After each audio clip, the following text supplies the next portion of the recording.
Inspired by the last talker, I'm going to have a little song about internet porn. No, just kidding. The widespread use of internet porn is one of the fastest moving, most global experiments ever unconsciously conducted. Nearly every young guy with an internet access becomes an eager test subject. Canadian researcher Simon Lajeunesse found that most boys seek pornography by age 10, driven by a brain that is suddenly fascinated by sex. Now, users perceive internet porn as far more compelling than porn of the past. Why is that? Unending novelty. In this Australian experiment, it's not mere nudity, but novelty that gets arousal skyrocketing. Subjects watch 22 porn displays. See that spike? That's where the researchers switched to porn the guys hadn't seen before. What happened? Their erections and their brains fired up. Why all the excitement? Mother Nature likes to keep a male fertilizing willing females as long as any new ones are around. In that top line, the ram, he needs more and more time to mate with the same old ewe. But if you keep switching females, the bottom line, well, it's just not the same. He can get the job done in 2 minutes flat and keep going until he is utterly exhausted. This is known as the Coolidge effect. Without the Coolidge effect, there would be no internet porn. This old mammalian program, the Coolidge effect, perceives each novel female on a guy's screen as a genetic opportunity. To keep a guy fertilizing the screen, his brain releases the go-get-it neurochemical dopamine for each novel mate or image. Eventually, the ram will tire, but as long as the guy can keep clicking, he can keep going, and so will his dopamine. With internet porn, a guy can see more hot babes in 10 minutes than his ancestors could see in several lifetimes. The problem is he has a hunter-gatherer brain. A heavy user's brain rewires itself to this genetic bonanza, so his brain becomes associated with this porn harem. Such behaviors that are associated with this are being alone, voyeurism, clicking, searching, multiple tabs, fast-forwarding, constant novelty, shock, and surprise. As one young guy once asked, are we the first generation to masturbate left-handed? Now, real sex, in contrast, is courtship, touching, being touched, smells, pheromones, emotional connection, interaction with a real person. Now, what happens when our guy finally gets with a real mate? Well, researchers don't know much about the effects of internet porn for several reasons. In 2009, when Lajeunesse tried to study porn's impact, he couldn't find any college-age males who weren't using it. So the first serious dilemma is that studies have no control groups. Now, this creates a huge blind spot. Imagine if all guys started smoking at age 10 and there were no groups that didn't. We would think that lung cancer is normal for all guys. Undaunted by his lack of non-users, Lajeunesse asked 20 male students, is internet porn affecting you or your attitudes towards women? Their answer, nah, I don't think so. But they've been using it for about a decade then, pretty much non-stop. This is like asking a fish what it thinks about water. Which brings us to a second problem. Now, researchers haven't asked porn users about the symptoms Zimbardo described in The Demise of Guys. Arousal addiction symptoms are easily mistaken for such things as ADHD, social anxiety, depression, concentration problems, performance anxiety, OCD, and a host of others. Now, healthcare providers often assume that these conditions are primary, perhaps the cause of addiction, but never really the result of an addiction. As a consequence, they often medicate these guys without really inquiring about if they have an internet addiction. So guys never realized that they could overcome these symptoms simply by changing their behavior. Now, the third problem is it's hard to believe that sexual activity can cause addiction because sex is healthy. But internet porn is not sex. Internet porn is as different from real sex as today's video games are from checkers. Watching a screen full of naked body parts won't automatically protect one from arousal addiction. In this Dutch study, here's the title, they found that, in fact, of all activities on the internet, porn has the most potential to become addictive. Here's why. This ancient program, the reward circuit, evolved to drive us towards natural rewards, such as sex, bonding, and food. As a consequence, extreme versions of natural rewards have a unique ability to capture us. For example, high-calorie foods or hot, novel babes give us extra dopamine. Too much dopamine, though, can override our natural satiation mechanisms. For example, give rats unlimited access to junk food, and almost all of them will binge to obesity. This is also why 4 out of 5 Americans are overweight, and about half of those are obese. That is, addicted to food. Now, in contrast to natural rewards, drugs such as cocaine or alcohol only hook about 10% of users, whether they are rats or humans.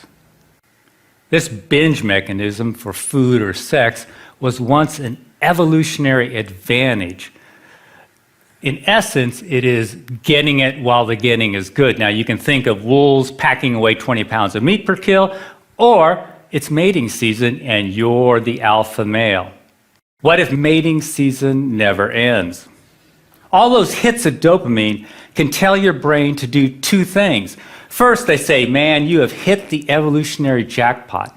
Second, they kick in a molecular switch called delta phos-B. I know it's a fancy word, but dopamine kicks in delta phos-B, and that starts to accumulate in the brain's reward circuit. Now, with excess chronic consumption of drugs or natural rewards, this buildup of delta phos-B starts to alter the brain and promotes a cycle of binging and craving. If the binging continues, the delta phos-B builds up and it can lead to brain changes seen in all addicts. So the dominoes are excess consumption, excess dopamine, delta phos-B, brain changes. One of the first changes is a numb pleasure response. It kicks in, and so everyday pleasures really don't satisfy a porn addict. At the same time, other physical changes in the brain make the brain hyperreactive to porn. Everything else in the porn user's life is sort of boring, but porn is super exciting. Finally, his willpower erodes as his frontal cortex changes. I can't emphasize this enough. All addictions share these same brain changes and the same molecular switch that kicks them in, delta phos-B. Now, scientists have used brain scans to measure these changes in drug addicts. Up here, these scans show a reduced pleasure response in drug addicts. These and several other changes have also been seen in gambling addicts, food addicts, very recently in video game addicts, and now in internet addicts. I apologize for filling up this slide with brain studies. Just notice the dates, but I want you to know that they exist. So far, all brain research points in only one direction. Constant novelty at a click can cause addiction.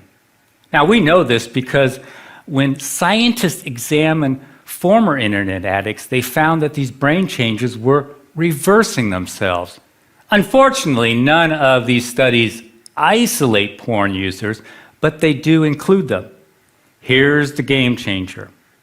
At last, we have a group of guys who are no longer using internet porn. That's right, heavy users are voluntarily giving it up by the thousands.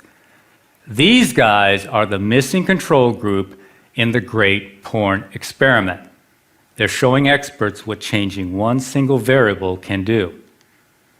I call it the resurrection of guys, as opposed to the demise of guys.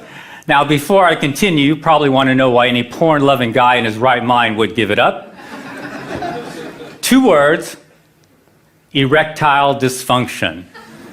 Internet porn is killing young men's sexual performance. Now, Zimbardo said young guys are flaming out with women. This survey by Italian neurologists confirms what we have witnessed over the last few years. Now, sexual enhancement drugs often stop working for these guys if they ever did, because the problem isn't below the belt where Viagra works, nor is the problem really psychological. It's due to physical changes in the brain, those addiction-related changes. Their numb brains are sending weaker and weaker signals to their bananas. As Dr. Foresta says, it starts with lower reactions to porn sites, then there is a general drop in libido, and in the end, it becomes impossible to get an erection. There are 3 takeaways from this. First, Foresta is describing a classic addiction process, gradual desensitization. Second, internet porn is qualitatively different from Playboy. Widespread youthful ED has never been seen before. And finally, ED is often the only symptom that gets these guys' attention. The question is, what less obvious symptoms are they missing? Most don't figure that out until after they quit. Here's a guy in his late 20s. I've been to psychologists and psychiatrists for the last 8 years, have been diagnosed with depression, severe social anxiety, severe memory impairment, and a few others. Have tried Effexor, Ritalin, Xanax, Paxil, dropped out of 2 different colleges, been fired twice, used pot to calm my social anxiety. I've been approached by quite a few women, I guess due to my looks and status, but they quickly flew away due to my incredible weirdness. I've been a hardcore porn addict since age 14. For the last 2 years, I've been experimenting and finally realized that porn was an issue. I stopped it completely 2 months ago. It has been very difficult, but so far incredibly worth it. I've since quit my remaining medication. My anxiety is non-existent. My memory and focus are sharper than they've ever been. I feel like a huge chick magnet, and my ED is gone too. I seriously think I had a rebirth, a second chance at life. This is why pockets of guys are appearing all over the web, bodybuilding sites, sports sites, pickup artist sites, wherever men congregate. In essence, they are seeking a neurochemical rebirth. Here's a group on Reddit.com who call themselves Fapsternauts. Fapping is slang for solo sex, but what they really mean is giving up porn.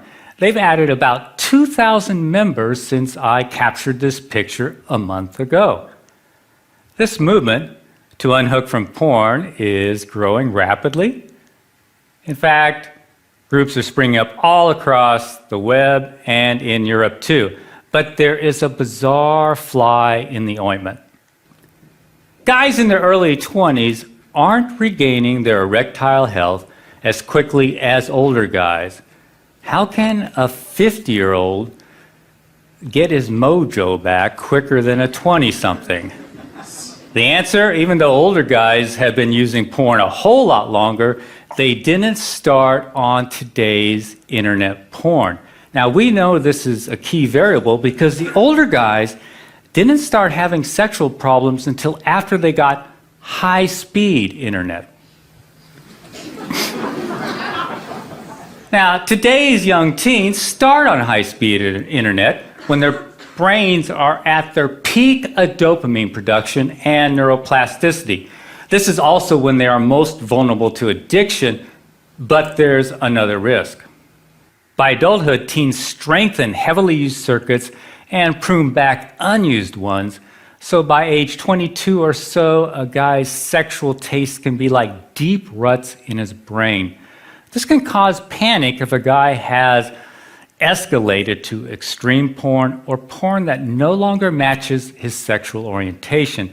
Fortunately, brains are plastic, so his taste can revert once he quits porn.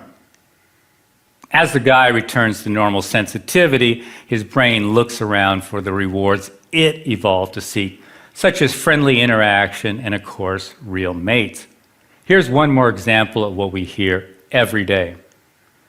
I feel like the next Sir Isaac Newton or Leonardo da Vinci. Since I quit a month ago, I've literally started a business, taken up piano, been studying French every day, been programming, drawing, writing, started managing my finances, and I have more awesome ideas than I know what to do with. My confidence is sky high. I already feel like I can talk to any girl. I'm the same guy who took 2.5 extra years to graduate from college because of procrastination and depression.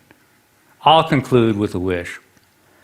I'd like to see some Bardo's guys who are wiping out and their caregivers and the experts listen to the thousands of men who are teaching us about arousal addiction by escaping it. Thanks for listening.